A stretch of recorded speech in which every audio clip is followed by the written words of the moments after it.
আসসালামু আলাইকুম, welcome to daily diary. আজকের রেসিপি টোপা চিংড়ি। চলুন তবে শুরু করা যাক।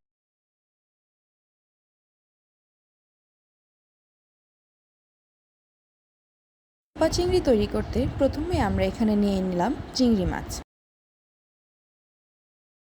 এবার 1 চামচ সয়া সস, 1 চামচ টমেটো সস এবং অল্প একটু ওয়েস্টার সস দিয়ে নেব। তারপর কিছুটা পরিমাণে গোলমরিচ গুঁড়ো এবং টেম্পোরা পাউডার দিয়ে নিব। এই পর্যায়ে সামান্য কিছু লবণ দিয়ে সব কিছু উপকরণ চিংড়ির সাথে ভালোভাবে মেখে নিতে হবে। ভালোভাবে মাখা হয়ে গেলে এটাকে রেস্টে রেখে দিতে হবে। এবার আমরা টোপা চিংড়ির যে টোপা মানে বাটিটা থাকে সেটা বানিয়ে নিব। টোপা বানাতে আমরা সমুচার শিট ব্যবহার করেছি এবং কাপ কেকের মোল্ড ব্যবহার করেছি।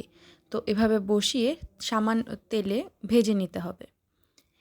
এই পর্যায়ে আমরা এই যে আনমোল্ড করে ফেললাম আর তৈরি হয়ে গেল আমাদের টোপা। এবার ম্যারিনেট করে রাখা চিংড়িগুলোকে ক্রাম্ব এবং শুকনো নুডলসের সাথে ভালোভাবে এভাবে মেখে নিতে হবে। এই যে দেখুন তৈরি হয়ে গেল আমাদের একটি চিংড়ি। এভাবে করেই সব কয়টা চিংড়ি তৈরি করে নিতে হবে।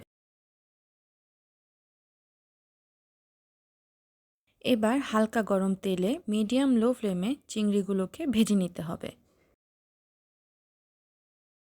খুব বেশি ভাজা যাবে না, বাদামি রঙের মতো হয়ে এলে এগুলোকে নামিয়ে নিতে হবে। এভাবে করেই আমরা আমাদের সবকটা চিংড়ি মাছ ভেজে নিলাম। এবার টোপাগুলোর উপরে ঠিক এভাবেই চিংড়ি মাছগুলোকে বসিয়ে দিতে হবে এবং তার উপর কিছুটা টমেটো সস দিয়ে নিতে হবে। এবার চেডার চিজকে এভাবে চিংড়ির উপর ছোট করে কেটে দিয়ে নিতে হবে। রেডি হয়ে গেলে 180 ডিগ্রি সেলসিয়াস তাপমাত্রায় 5 মিনিটের জন্য ওভেনে বেক করে নিতে হবে। আপনারা চাইলে চুলোতেও করতে পারেন। সম্পূর্ণ কাজ হয়ে এলে নিজের মতো করে পরিবেশন করুন আপনাদের সকলের পছন্দের টোপা চিংড়ি।